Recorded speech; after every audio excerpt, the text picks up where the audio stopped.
একজন সাহাবী সারা জীবন 250-এরও বেশি যুদ্ধ করেছেন।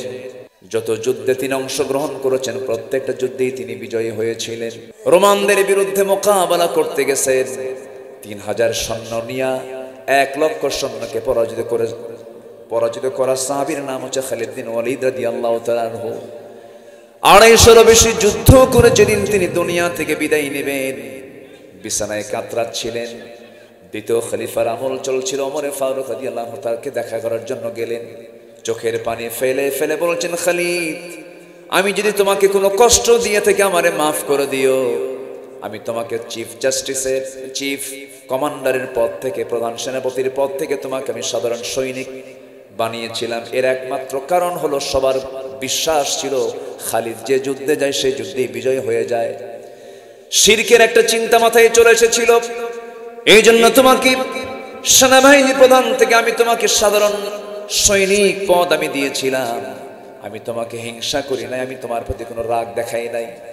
খালিদ বিন ওয়ালিদ বলছেন, আমিরুল মুমিনিন আল্লাহর কসম করে বলি, চুল পরিমাণ আমি মনক্ষুণ্ণ হই নাই। তবে আজকে আমার বড় আফসোস, 250-এরও বেশি যুদ্ধ করলাম, কিন্তু আজকে আমি বিছানায় কাতরিয়ে কাতরিয়ে দুনিয়া থেকে বিদায় হচ্ছি। কিন্তু এত যুদ্ধ করলাম, কোনো কাফের আমার একটা ফোঁটা রক্ত শরীর থেকে ঝরাতে পারে নাই। আমার বড় আফসোস, আমি শহীদ হতে পারলাম না, শরীর থেকে রক্ত ঝরাতে পারলাম না। অথচ আমার ভাই, কত আমার পরিচিত ভাই যুদ্ধের ময়দানে গিয়ে যুদ্ধে অংশগ্রহণ করে শাহাদাত বরণ করলো। সাদ বিন মুআজ খন্দকের পরীক্ষা খনন করতে গিয়ে শাহাদাত বরণ করে ফেললো। আমার চোখে দেখা কত শহীদের লাশ আমি নিজের চোখে অবলোকন করলাম, কিন্তু আমি শহীদ হতে পারলাম না।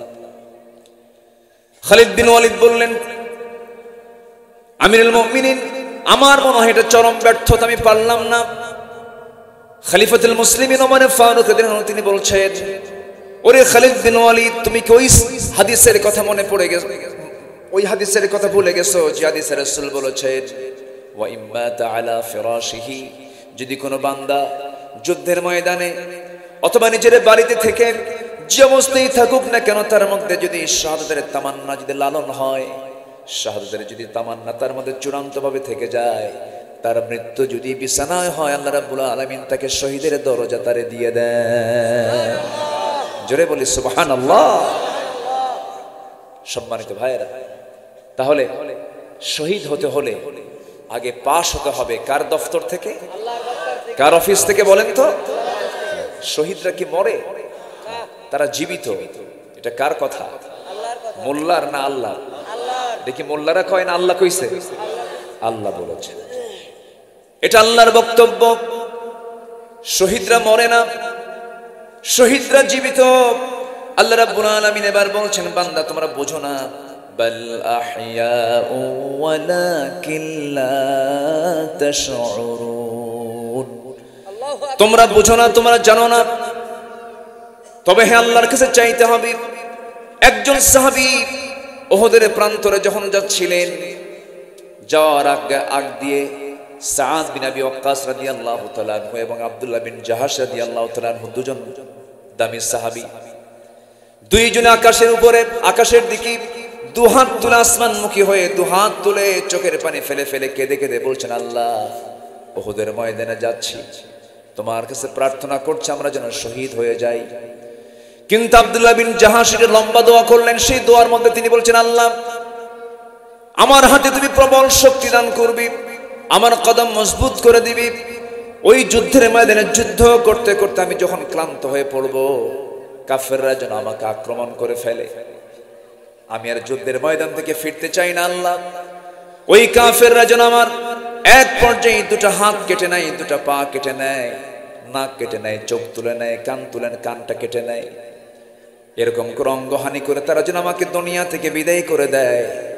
এই অঙ্গহানি দেহ নিয়া, নাক কাটা, চোখ তোলা, কান কাটা নিয়া যখন তোমার সামনে যখন আদালতে আখিরাতে হাজির হয়ে যাব, সেই কঠিন ময়দানে যেদিন তুমি আমাকে এমন কান কাটা অবস্থায় দেখবে, চোখ তোলা অবস্থায় দেখবে, তুমি যদি আমাকে প্রশ্ন করো, সেই দিন আল্লাহ, ফিমা যদি আনফুক আউযুনুক, তোমার নাক কেন কাটা, তোমার কান কেন তোলা, তোমার কান কেন কাটা, তোমার চোখ কেন তোলা, সেই দিন বলবো, আল্লাহ, তোমার জন্য তোমার জমিনে দিন কায়েমের সংগ্রাম করতে গিয়া কাফেররা আমার কান কেটে নিয়েছিল, আমার চোখ তুলে নিয়েছিল, আমার নাকটা কেটে নিয়েছিল, একমাত্র তোমার সন্তুষ্টির জন্য এমনটা হয়েছে আল্লাহ।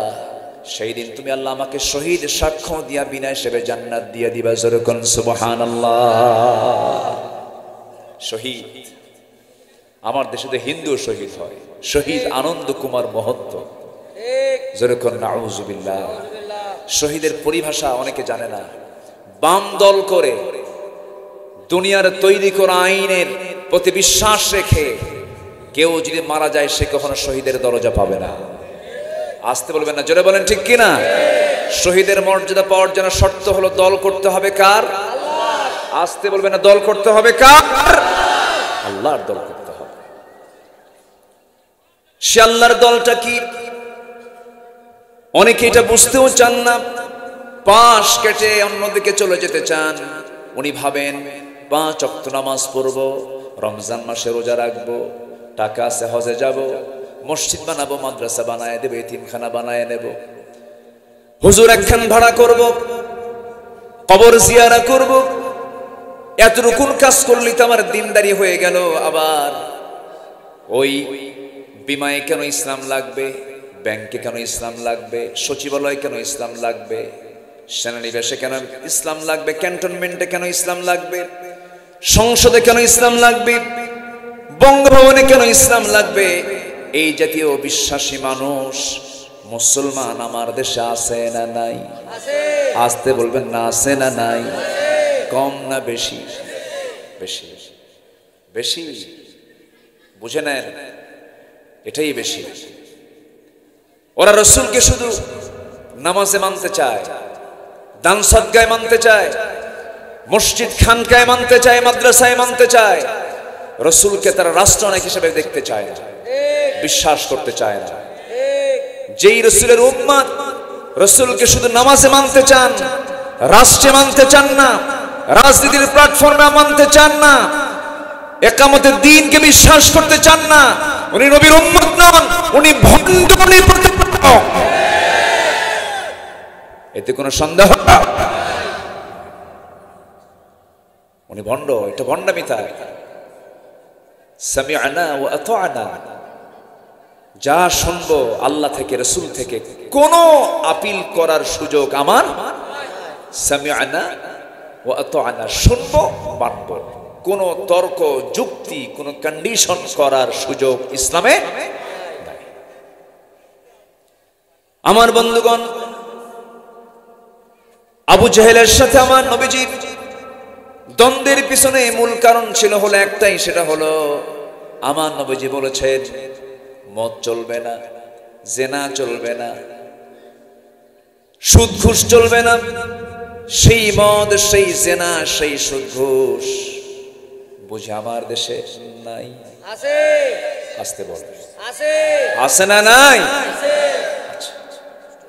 আপনি ঘুষ খাওয়ার সুযোগ আছে, এরপরও ঘুষ খাচ্ছেন না, এটাই সবর। সুদের কারবার করতে পারতেন, সুদের কারবার করছেন, এটা আপনার জন্য সবর।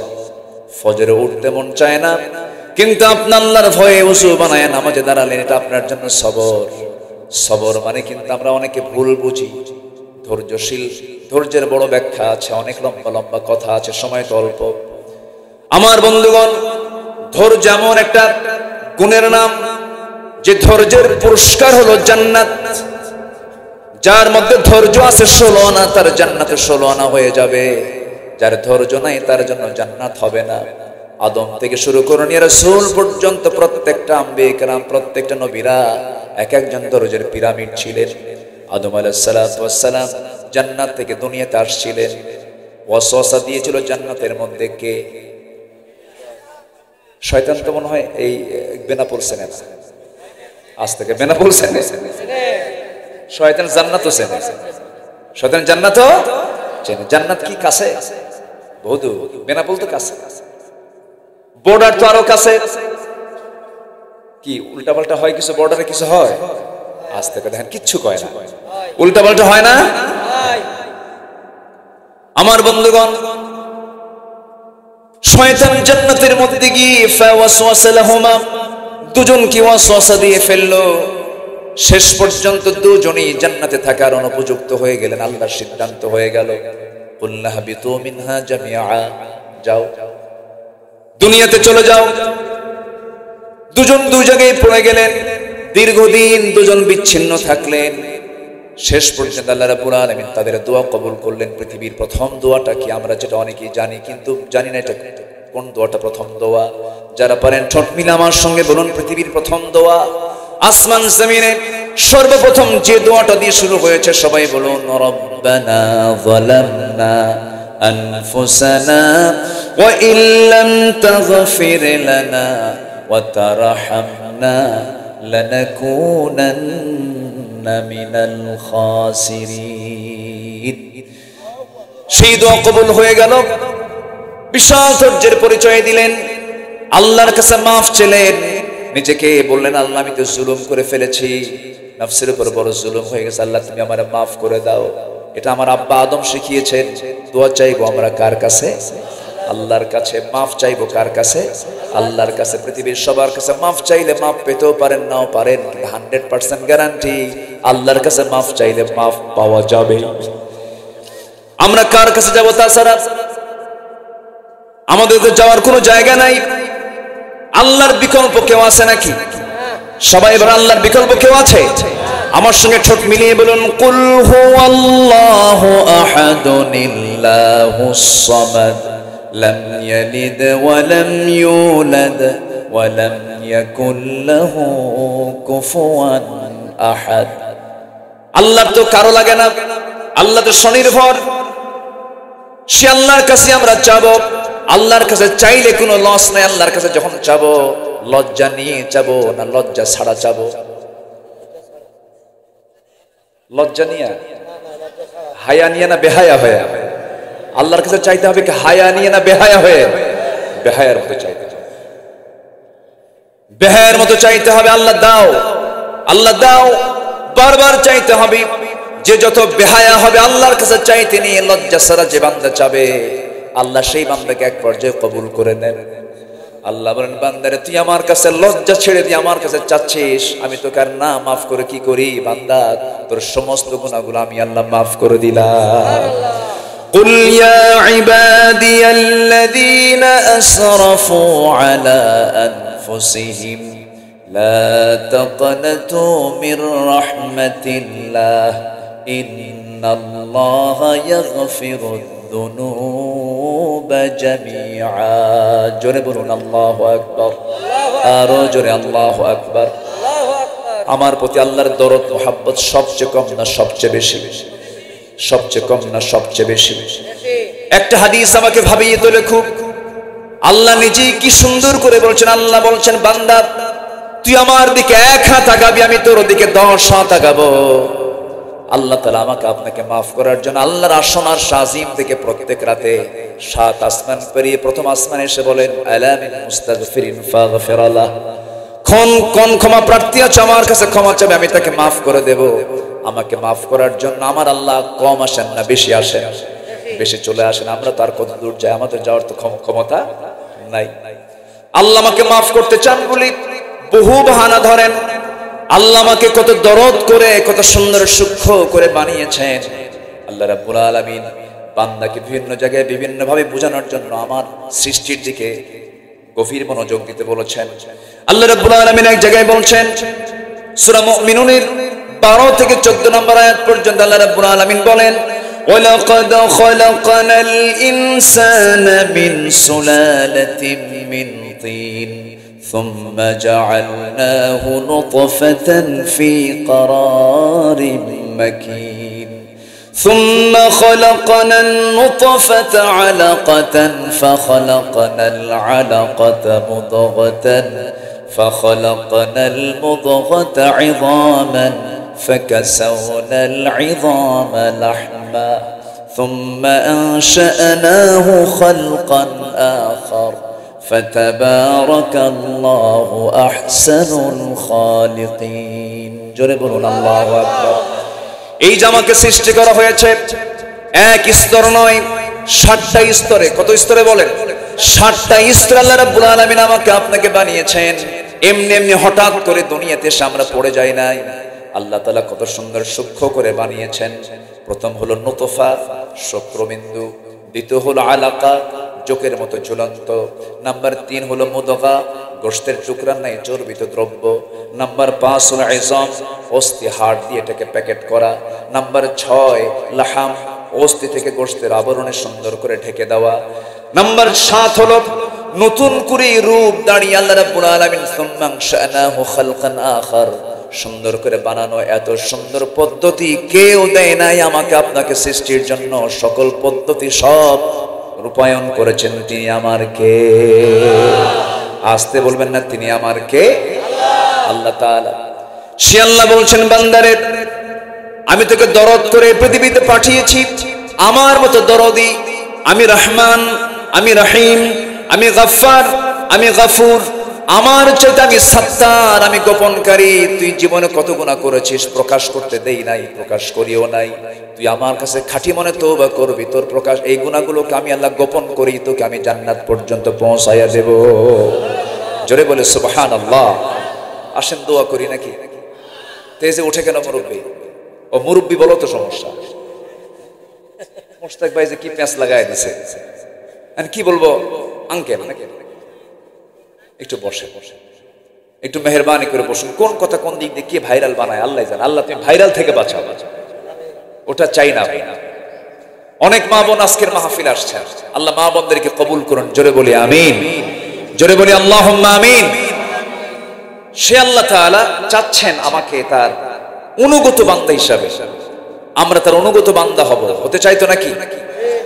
1 নম্বর শর্ত হলো কোনো কন্ডিশন করা যাবে না, সকল আইনকে মানতে হবে আল্লাহ তাআলার। এই ক্ষেত্রে কোনো কজ, কোনো যুক্তি, কোনো শর্ত খাড়া করা যাবে না। এবং আইন মানতে হবে আল্লাহ তাআলার এক জায়গায় না সব জায়গায়, এক জায়গায় না সব জায়গায়। আজকে যদি আমার আল্লাহর আইন যদি শুধু মসজিদে নয়, যদি বঙ্গভবন পর্যন্ত থাকতো, আজকে বাইতুল মুকাররমের ইমামকে পাকতে পারতো না। জাতির জন্য লজ্জা, একটা মসজিদের খতিব পালায়, ক্ষমতার পড়ছেন, খতিব নাই, নিখোঁজ, নিখোঁজ সংবাদ, খতিব নাই। কি কথা কি বুঝতেছেন? খতিব পালাইছে। আবার আসছে দখল করার জন্য, এক জুমায় আসছে দখল করার জন্য, দখল করতে আসছে। এমন জুতার বৃষ্টি, কিসের বৃষ্টি? সেই জুতার বৃষ্টি যখন ঝরছিল, পড়ছিল, এর মাঝে উনি ছিলেন। এরপরে সাংবাদিক সম্মেলন করে বলতেছে, আলহামদুলিল্লাহ আমি অল্পের জন্য বেঁচেছি, একটা জুতাও আমার গায়ে লাগে না। দেখছেন, মানে মূর্খ হলে কি হয়? লাঞ্ছিত করে যদি আল্লাহ করেন, তার লাঞ্ছনা থেকে পৃথিবীর কেউ রেহাই পায় না। সম্মানিত ভাইয়েরা, লজ্জায় আমাদের মাথা নিচু হয়ে যায়। একটা দেশের সম্মানী ব্যক্তি কিন্তু যারা ধনী হয়, যেরকম আশারায়ে মুবাশশারা 10 জন সাহাবী ছিলেন, জান্নাতের সংবাদ পেয়েছেন। এর অধিকাংশই ছিলেন মিলিয়নার এবং ট্রিলিয়নার। ধনী হলে যে আপনার সম্মান কমে যাচ্ছে তা নয়। 10 জন সাহাবী জান্নাতের সংবাদ পেয়ে, এর ম্যাক্সিমামই ধনী মানুষ ছিল। ধনী হওয়া কোনো দোষ নয়। আমার নবীজিও কি ধনী ছিলেন না? আস্তে আস্তে আমার নবীজি কাকে বিয়ে করেছিলেন প্রথমে বলেন তো? খাদিজা রাদিয়াল্লাহু আনহা। আচ্ছা, প্রশ্ন করছি কেন? মনে রাখার জন্য, সবাই জানে। তো খাদিজা ছিলেন মক্কার সবচেয়ে ধনী মানুষ। তো বিয়ে করার বদৌলতে এখন বলেন তো, ওই মক্কার ভিতরে সবচেয়ে ধনী পরিবার কার পরিবার? বলেন বলেন বলেন বলেন। বউ ধনী মানে কি ওইটাকে ধনীর পরিবার হয়ে গেছে। তাহলে বিশ্বনবীও ধনীর কাতারের ছিলেন, আবার সব বিলিয়ে দিয়ে গরিবের কাতারেও চলে গেছে। কিন্তু আমাদের লজ্জায় মাথা নিচু হয়ে যায়। আমার দেশের একজন টপ লিস্টেড 1 নম্বর ধনীর তালিকায় একজন দরবেশ ছিল। কথা বলছেন? দরবেশ আন্দালিব রহমান পার্থকে ধন্যবাদ এই সুন্দর নাম উপহার দেওয়ার জন্য। এই দরবেশ নামটার রূপকার হচ্ছে আন্দালিব রহমান পার্থ, একজন রাজনীতিবিদ। আসলে দরবেশের মতোই তো চেহারা, এত সুন্দর চেহারা তার। মাথার চুলটা সাদা ধবধবে, একদম বকের মতো। বকের গা যেমন সাদা, ওর মাথার চুলটা একদম সাদা ধবধবে। দাড়িটাও মাশাআল্লাহ সব সাদা ধবধবে, কাপড় চোপড়ও সাদা। মনে হয় আকাশ থেকে ওহী নাযিল হইছে, ফেরেশতা সহ। আছে না নাই? আছে না নাই? এরকম সুরতের কিছু লোক সমাজে আছে না? দরবেশ। থামেন, আমার একটু বলতে দেন। শেষ পর্যন্ত বাঁচার জন্য চেষ্টা করলো। সম্পদ কোনো কাজে আসে? আচ্ছা, সম্পদ কোনো কাজে আসে? সম্পদ তো কোনো কাজে আসলো না। নৌকায় চড়লো, এমন নৌকায় চড়ছে আর ভিড়লই না। কোস্টগার্ড তাকে ধরে ফেলল। আগে তাকে ধরে নাই, তার আগে বন্দরে ধরছে। আইনমন্ত্রীকে ধরেছে, আইনমন্ত্রীকে ধরে নিয়ে যাচ্ছে, বলতেছে আমার একা ধরো কেন, সাথে আরেকজন আছে। কে? হয়েছে দরবেশ বসে আছে। কথা বোঝেন না? দরবেশ বসে আছে। এখান থেকে একটা বিষয় প্রমাণিত হলো, ইমানদার শত্রুর হাতে কখনো ইমানদার ভাইকে তুলে দিতে চায় না। কিন্তু একজন জালিম, সে যখন কোন মুখোমুখি পড়ে বিপদের, সে আরেকজন জালিমকে শত্রু মুখে তুলে দিতে চায়। ঠিক কি না? ওরা নিজেরাই নিজেদের শত্রু, বন্ধু হতে পারে না। আমার বন্ধুগণ, তাহলে সম্পদ কোনো কাজে আসে না, বাতিল নেতৃত্ব কোনো কাজে আসে না। কাজে আসবে হলো একটাই, সেটা হলো আমল। মজবুত ইমান আমার আপনার কাজে আসবে। আল্লাহ রাব্বুল আলামিন সেজন্য সুন্দর করে বলছেন, সেই ইমানকে মজবুত করার জন্য একটা বিষয় তোমাকে একটু টিপস দিয়ে দিই। আল্লাহ বলছেন, আমি তোমাকে কিন্তু পরীক্ষা করব। কি করব বলেন? পরীক্ষা করব। নাম্বার 3 আয়াতে আসেন, 155 নম্বর আয়াতে আল্লাহ রাব্বুল আলামিন কি বলছেন? আল্লাহ রাব্বুল আলামিন বলেন, وَلَنَبْلُوَنَّكُمْ بِشَيْءٍ مِّنَ الْخَوْفِ وَالْجُوعِ وَنَقْصٍ مِّنَ الْأَمْوَالِ وَالْأَنفُسِ وَالثَّمَرَاتِ وَبَشِّرِ الصَّابِرِينَ। জোরে বলুন আল্লাহু আকবার। আমি তোমাদেরকে পরীক্ষা করব 5টা জিনিস দিয়া। 1 নম্বর হলো ভয় দিয়া, সম্পদের ক্ষয়ক্ষতির দ্বারা, জীবনের দ্বারা, ফসলাদির ক্ষয়ক্ষতির দ্বারা তোমাকে পরীক্ষা করা হবে। এটা কার ওয়াদা? আসতে বলবেন না, কার ওয়াদা? একজন নবীর নাম সবাই জানেন, 18 বছর ধরে কুষ্ঠরোগে আক্রান্ত ছিলেন। সে নবীর নাম কি বলেন? কোনদিন কি তিনি মনক্ষুণ্ণ হয়েছেন নাকি? বউটাও চলে গেছে, সম্পদও চলে গেছে, সব চলে গেছে, ধৈর্যের কারণে ফেরত দিয়ে দিয়েছেন। আবার জীবনের শেষ সময়ে কে? আল্লাহকে ফেরত দিতে পারেন না? পারেন। আমার বন্ধুগণ, ইউনূস আলাইহিস সালাম আল্লাহ তাআলা কি পরীক্ষার মধ্যে ফেলে দিলেন, সেই মাছের পেট থেকে আবার হেফাজত করেছেন। তিনি আমার কে? আসতে বলবেন না, তিনি আমার কে? মূসা আলাইহিস সালামের সামনে দরিয়া, সেই দূরে মূসা পড়লেন না, ফেরাউন পড়লো। বাঁচায় দিলেন কে বলেন? আসতে বলেন, কে বাঁচায় দিলেন? আল্লাহ বাঁচায় দিলেন। ইব্রাহিম আলাইহিস সালামকে আগুনের মধ্যে নিক্ষেপ করা হয়েছিল, কিন্তু আগুনের কাজ হলো জ্বালিয়ে পুড়ে ভস্ম করে দেওয়া। আগুনের কাছে ইমানটা এত মজবুত যে ইব্রাহিম ইমানের কাছে আগুনটা জান্নাতের টুকরা হয়ে গেছে। জোরে বলেন সুবহানাল্লাহ। ধৈর্যের দরকার আছে না নাই? আসতে কবে না, ধৈর্যের দরকার আছে না নাই? আচ্ছা, আমার নবীজি তার জীবনের একটা অংশ জুড়ে বিশাল বড় পরীক্ষার সম্মুখীন হয়েছেন। কি পরিমাণ ধৈর্যের পরীক্ষা তাকে দিতে হয়েছে! 1 বছর নয়, 2 বছর নয়, 3 বছর নয়। আমার নবীজি নিজে তার পরিবার সহ, আবু তালেব সহ এমন জেল কেটেছেন যে জেলখানায় কোনো খাবারও ছিল না, পানিও ছিল না। 3.5 বছর। বলেন কত বছর? বলেন 3.5 বছর জেল খাটলেন তিনি। আমার নবীজির কলিজার টুকরা মেয়ে ফাতিমা রাদিয়াল্লাহু তাআলা আনহা খুব অল্প বয়সে দুনিয়া থেকে বিদায় নিয়েছেন। আমার নবীজির ইন্তেকালের মাত্র 6 মাস পরে তার ইন্তেকাল হয়ে গেছে। এত কম বয়সে ইন্তেকাল করার কারণটা কি? অসুস্থ হয়ে যাওয়ার কারণটা কি? ওই যে শিবে আবু তালেবে 3.5 বছর যে খাবারের কষ্টগুলো হয়েছে, সাহাবে কেরাম খাবারগুলো না পায়া বাবলা গাছের কাটাগুলো, ছাল কাটাযুক্ত ছালগুলো টেনে টেনে চিরাংসে মুখের মধ্যে দিয়েছে। কাটাটা জিহ্বার মধ্যে, ঠোঁটের মধ্যে ঢুকে গেছে, ফিনকি দিয়ে রক্ত পড়ে গেছে, খাওয়াটা বন্ধ হয়ে গেছে। পায়খানা শক্ত হতে হতে এত কষ্টকাঠিন্য হয়ে গেছে যে পায়খানাগুলো ছাগলের পায়খানার মতো কটকটে হয়ে গেছে। খাবার পান নাই, নারীগুলো শুকায় গেছে। খাবার না পেতে পেতে, শুকায় যেতে যেতে আমার নবীর কলিজার টুকরা মেয়ে ফাতিমা এমন দুরারোগ্য রোগে আক্রান্ত হলেন যে আমার নবীর ইন্তেকালের মাত্র 6 মাস পরে ফাতিমার ইন্তেকাল হয়ে গেছে। অনেক সাহাবী এত কষ্ট করেছেন, 3.5 বছরে কোনো খাবার তারা পান নাই, কোনো ব্যবসা বাণিজ্যের সুযোগ পান নাই। মাঝে মাঝে বছরে 2-1 বার বৃষ্টি যখন হতো, পাথরের উপরে যখন বৃষ্টি পড়তো, যখন পাথরের উপরে কিছু দুর্বা ঘাস জন্মাতো, সেই ঘাসগুলো চাবায়া চাবায়া তারা ছাগলের ঘাসগুলো খায়া খায়া জীবন বাঁচাইছে। এত কষ্ট করেছেন। এই যে কষ্টের পিছনে একটা বড় গুণ ধৈর্য, বড় গুণ কি বলেন? এই ধৈর্যের পরিচয়ের মধ্য দিয়ে আল্লাহ তাআলা তাদেরকে বিজয় দিয়েছেন। মক্কার মাটিতে রাসূল কম মার খান না। আহারে, একটা দিনের কথা শুধু বলি, আমি শেষের দিকে আস্তে আস্তে চলে যাব। আমার নবীজি তার ঘরের মধ্যে অবস্থান করছিলেন। নবীজির সবচেয়ে কাছের বন্ধু হচ্ছেন আবু বকর সিদ্দিক রাদিয়াল্লাহু তাআলা আনহু।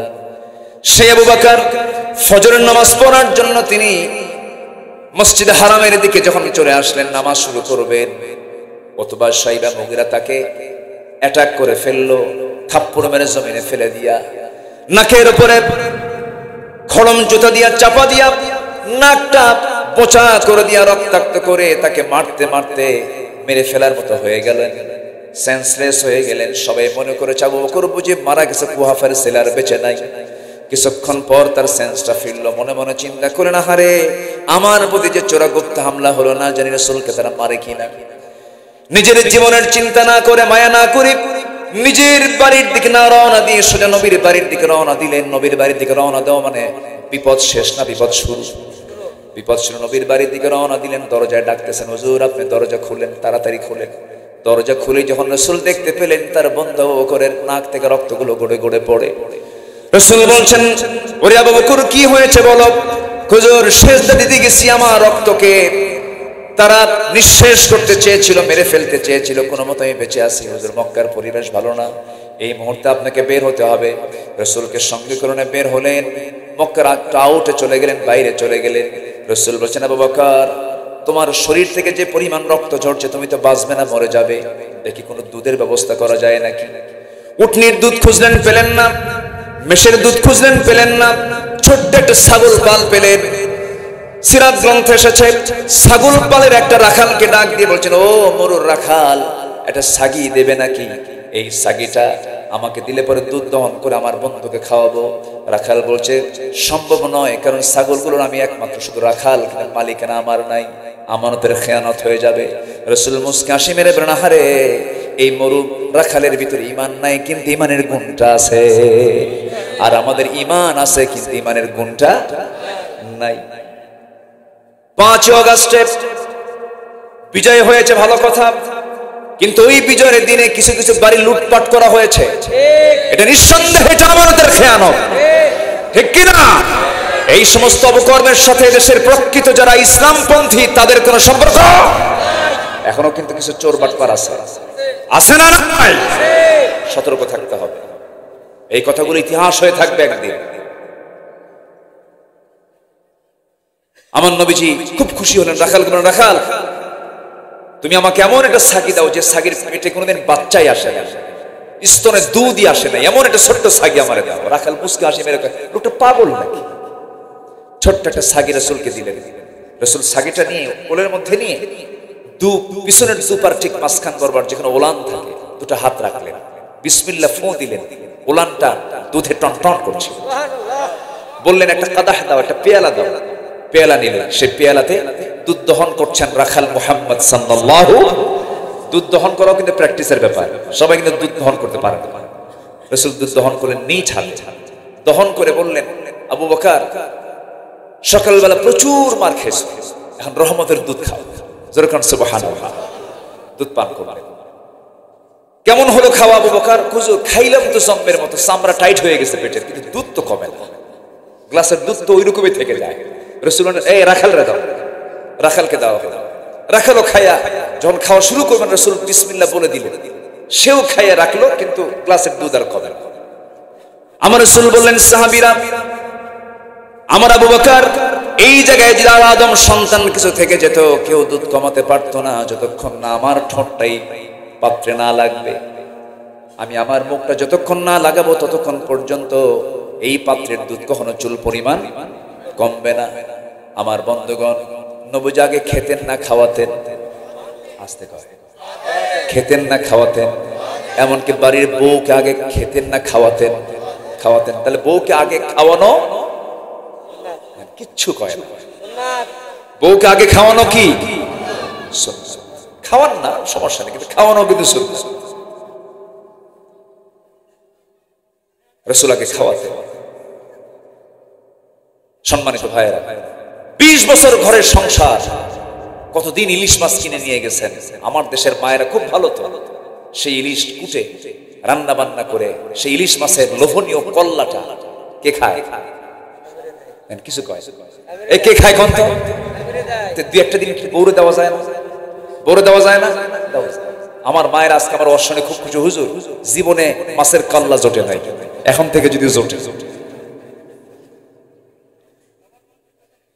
আমার বন্ধুগণ, সেই রাখালটা আমি খুব শর্টে শেষ করে দিচ্ছি। সেই রাখালটা করলো কি, খাওয়া সম্পন্ন হওয়ার পর রাসূল বললেন আমাকে গ্লাসটা দিয়ে দাও। খেলেন, দুধ শূন্য হয়ে গেল, পাত্র দুধ শূন্য হলে এবার বলছেন আবু বকর চলো বিকাল হয়ে গেছে, এখন পরিবেশ ভালো, চলে যাবেন। আবু বকরের বিদায় দেখে, রাসূলের বিদায় দেখে রাখালটা কান্দে। কি পরস্পরের ছোঁয়া। রাসূল বলছেন রাখাল কান্দো কেন? আমাকে নিয়ে যান। কেন? আমাকে খুব পছন্দ হয়েছে আপনাকে, আমি চলে যেতে চাই। রাসূল বললেন তুমি যদি চলে যাও এই ছাগলগুলো দেখবে কি তোমার আমানতের তো খেয়ানত হয়ে যাবে।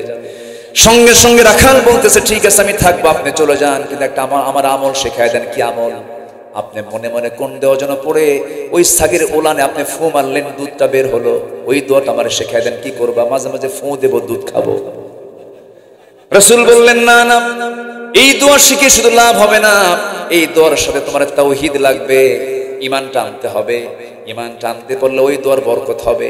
এবার রাখাল নবীর চেহারার দিকে বারবার তাকায় আর বলে আমার সন্দেহ লাগতেছে আপনি আব্দুল্লাহর পুত্র মুহাম্মদ কিনা। জোরে কোন সুবহানাল্লাহ। শুনেছি মক্কা নগর আল্লাহর পয়গম্বর এসেছেন।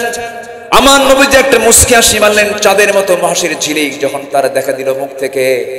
রাখালের বুঝতে দেরি হলো না, হাতটা আগায় দিয়ে রাসূল তাকে পড়ায় নিন আশহাদু আল্লা ইলাহা ইল্লাল্লাহু ওয়াহদাহু লা শারীকা লাহু ওয়া আশহাদু আন্না মুহাম্মাদান আবদুহু ওয়া রাসূলুহু। হেদায়েতের মালিক কে বলেন তো? আবু জেহেলরা রাসূলকে পিটাচ্ছে আর রাখাল কালেমা পড়ে মুসলমান হচ্ছে।